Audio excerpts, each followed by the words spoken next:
Bonsoir, nous sommes ici sur le plateau de la Web TV du Forum Les Voix de la Pauvreté organisé par le Secours catholique et Caritas France. Et justement, nous sommes avec Pierre Coleman.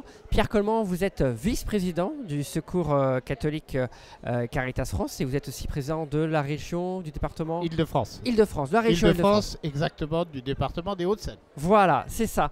Merci d'être là sur le plateau. Alors, ce qui nous intéresse, c'est d'avoir un petit peu votre regard et nous faire un petit peu un bilan de cette journée. Qu'est-ce qui s'est passé ce matin sur le thème du rapport de la pauvreté avec des chiffres, des tendances, et puis cet après-midi sur ce qui s'est passé sous la forme d'ateliers et d'échanges. Moi, je retiendrai de cette journée d'abord une belle journée. Et une journée qui traduit ce qu'on essaie de faire, c'est-à-dire faire avec et pas faire pour.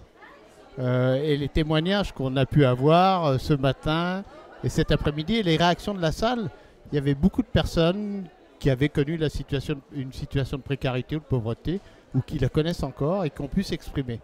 Et je crois que ça c'était très fort, notamment vis-à-vis des élus ou du défenseur des droits qu'on avait ce matin avec nous, qui l'entendent et qu'ils entendent de la bouche des personnes qui vivent des situations de difficulté et de précarité, ce que ça veut dire et comment concrètement on le vit.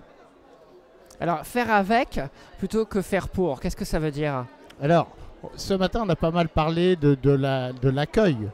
Une personne en précarité ou difficulté, elles nous disent tous c'est difficile d'aller voir le Secours catholique, de pousser la porte parce qu'on se sent jugé.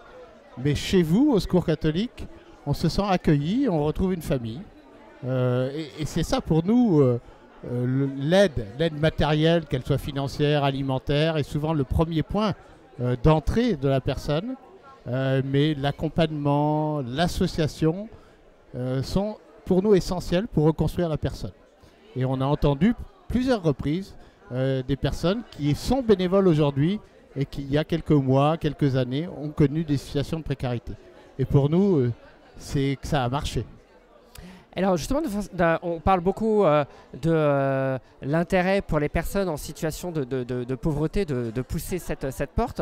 Est-ce qu'on peut parler aussi peut-être des bénévoles qui, peut-être depuis des années, donnent de leur temps, leur attention pour des personnes qui sont en plus grande difficulté? Quels sont les apports pour ces bénévoles? Bien sûr, moi je peux parler de mon cas personnel. J'ai une vie professionnelle heureuse et continue, sans connaissance de chômage ou de rupture. À la retraite, je me suis engagé comme bénévole et j'ai découvert des choses. J'ai ouvert les yeux sur un certain nombre de choses que je n'imaginais pas et sur la qualité des personnes qu'on peut rencontrer. Et dans notre projet national, on parle de la reconnaissance des savoirs et même la personne qui dort dans la rue, qui est en situation d'extrême précarité. Elle a quelque chose à nous apprendre. Et on a ici le slogan de la révolution de l'amour. Je crois que c'est ça qu'on découvre quand on est bénévole au Secours catholique, on est tous frères. Merci beaucoup pour ce témoignage sur la fraternité, un mot clé qui est revenu plusieurs fois dans la journée. Merci et très bonne journée. Je vous en prie, merci.